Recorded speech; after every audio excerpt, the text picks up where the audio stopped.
Good day, my name is Byron Wilcott. This is my wife Michelle. She'll be helping me with these tests. Today we're going over muscle firing patterns or muscle recruitment patterns. Two things to start out. I have noticed that it's best to have my client to do the motions that I ask in a relatively slow manner. That way I got time to actually observe the full body to see which muscles are activating first. As well, the client should come in with very little knowledge of the test. That way they're not overcompensating, trying to move the muscle parts that you're looking for. They should come in and do this naturally. That way you'll see what their tendencies really are. So for the first one, I'll be doing the hip extension movement pattern test. So they'll lie down flat, hands underneath the chin like so, and all you're going to do is ask the client to lift the heel towards the ceiling 5 times. So go ahead.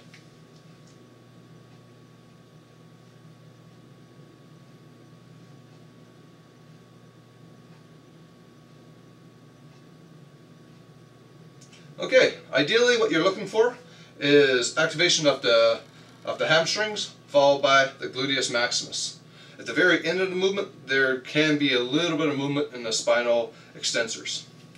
Okay, what you don't want is overactivation of the hamstrings. You can see this sometimes if they got their knee slightly bent, that's an overactivation of the hamstrings. As well, the gluteus maximus must fire.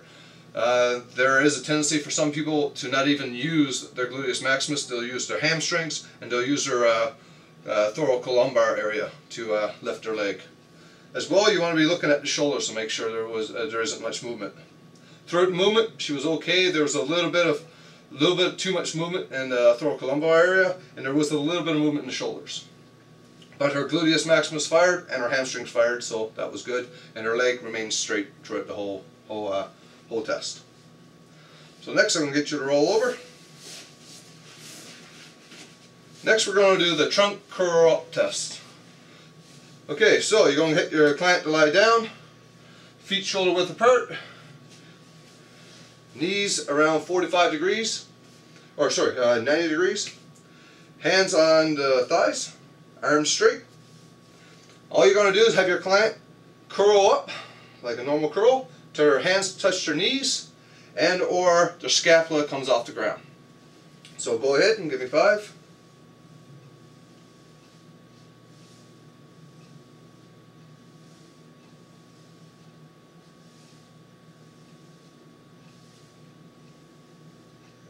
Okay, so ideally what you're looking for here is immediate activation of the rectus abdominis and the internal obliques. At the very top of the movement, that's when you see the hip flexors or the iliopsoas activate. So throughout the whole movement there, right off the bat, her rectus abdominis did contract with her internal obliques, but her iliopsoas also contracted right away. I could tell that because her feet down here moved. As soon as she started her movement, her foot moved. What you can do for some clients is actually put your hands underneath their heels, so that as soon as they do a movement, if their heels have a tendency to move, you'll know it, you can feel it on your hands. But just by looking down here, I could observe that her heel was moving as soon as she started the movement. So that's an overactivation of the hip flexors, when in reality it should be all the internal obliques, and the rectus abdominis is doing the movement. So, I'm going to slide down a little bit. Here. Okay, next you're going to lie down flat, hands down by your side. Now we're going to do cervical flexion movement pattern test. So, all you're going to ask your client to do is lift their head up towards their chest. And they're going to do that 5 times. Go ahead.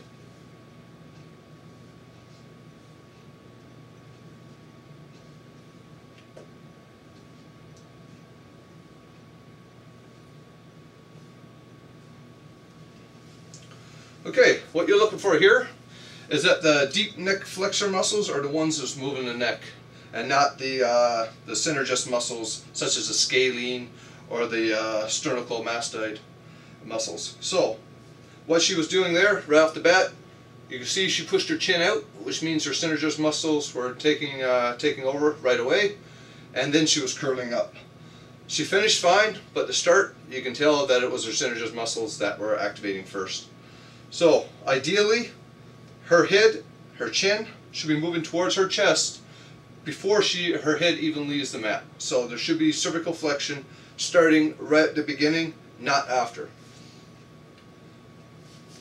So those are your tree tests, your hip extension test, your trunk curl up test, and your cervical flexion.